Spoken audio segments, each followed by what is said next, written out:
Once upon a time, humanity lived in post-apocalyptic despair, as even water was hard to come by and had become much more valuable than even money or diamonds. To make matters worse, their daily lives were troubled by bandits who pillaged everything in sight to report back to their evil desert-dwelling kung fu wizards who controlled the land. However, their world wasn't always so chaotic, as where there's yang, there will always be yin in order to maintain perfect balance. Many of the aforementioned kung fu wizards come from a particular school of martial arts known as the Nanto Seiken.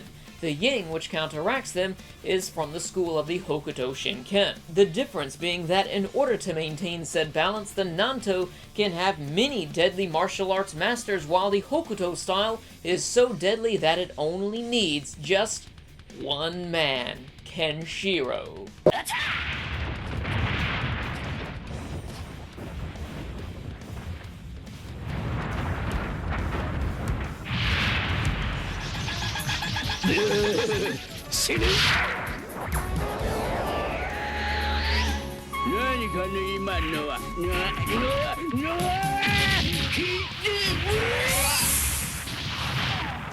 I bet that looked really cool, didn't it? Well, I'd hate to piss on your parade here, but this guy can't even keep his girl safe from the world's greatest cockblocker, Shin, who even displays his ultimate finger technique before the first date. What a cheeky bastard, this guy. To make matters much worse, Ken's brothers watch the whole thing happen, and as his body lay lifeless, one of them goes up and throws it off of a cliff and smashes the ground to let the rocks crumble on top of his lifeless body in order to guarantee his death and to steal his title of successor. Now, I know the term Nakama power-up gets thrown around a lot these days, and rightfully so, as it's just a random excuse for a character to explode with energy and start kicking some major ass just when you thought he was defeated. However, as you can probably tell, Kenshiro is no ordinary protagonist. I mean, come on, this guy kicks tanks into a million pieces. As Ken lies at the bottom of this cliff with several tons of rocks laying on top of him and the equivalent of 7 bullet wounds strategically placed over his vitals, he hears a girl's troubled thoughts. That's right, her thoughts from miles away, and decides to get up and save her. As these bandits threaten this young girl, the eyes of absolute rage and testosterone appear off in the distance, and somehow he managed to get up from the bottom of this cliff, climb up, and slowly walk miles in under a minute while still being covered in dust and rocks. And also, I wonder how he heard the thoughts of this little girl.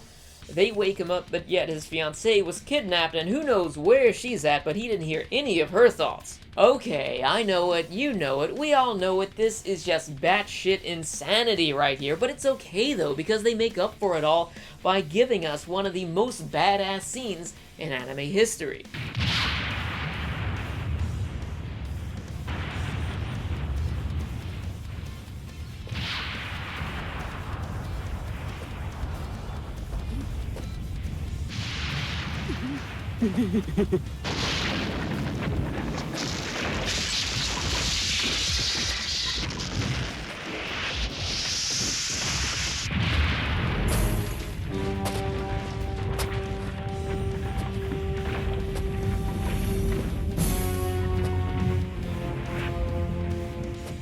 From here, Ken begins his journey to save Yuria as he comes across several powerful villains. Naturally, you would expect a hero overpowered enough to cut a building in half with his head to make quick work of his opponents, but many of the major villains actually put up a decent fight, and I mean, they are kung fu wizards after all, but I actually enjoyed several of these fights. Of course, Ken's journey isn't a solitary one, as we're introduced to Rei, a muscle-bound man who believes that all he needs to pass for a woman in public is a big scarf, which you would assume wouldn't happen considering how big the guy is, how many muscles he has, but somehow it works. I guess these are troubled times and people take what they can get. Despite the fact that this movie practically hurls buckets of blood at its audience from the direction of an unstoppable protagonist, there's actually a bit of story to be had here, considering that the majority of the prominent characters have a bit of their own story and goals as well, and also small parts of this movie are told from some of these characters' perspectives. While I can appreciate the fact that they didn't forego many of these smaller details, because doing so would wipe the characters' personalities clean and reduce many of them to one-dimensional heroes and villains,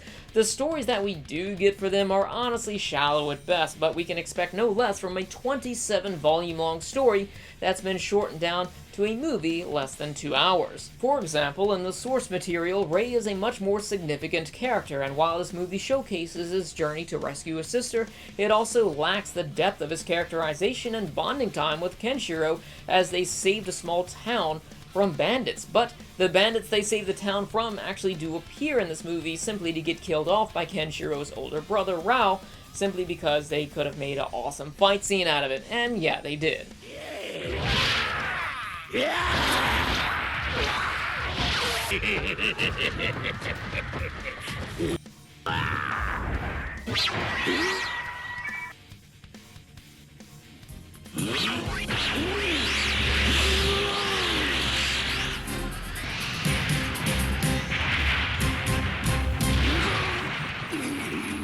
That's basically the movie in a nutshell. On the upside, they potentially bring Fist of the North Star to a new audience, but the downside is that new viewers may miss the forest for the trees simply because they don't know what they're missing.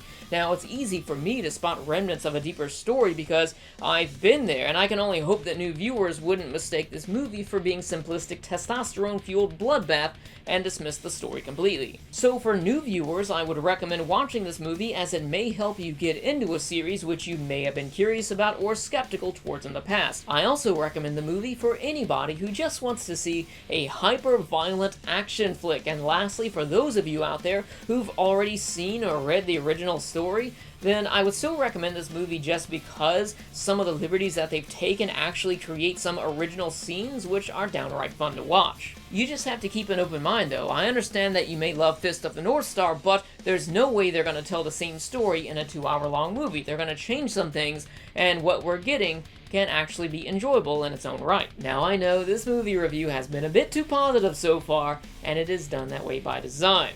There are some problems with this movie, and I wanted to save them for last because I know that if I had shown them earlier, or maybe even talked about some of them, then it might have been a huge turnoff for some of the people who might otherwise enjoy it. First and foremost, the biggest offender, don't ever watch the dub. Use your gun if you think it'll help. You think I won't? Just watch. You know, sometimes a blow like that can affect your muscle control. If I were you, I'd get rid of that gun. The Fist of the North Star is dead.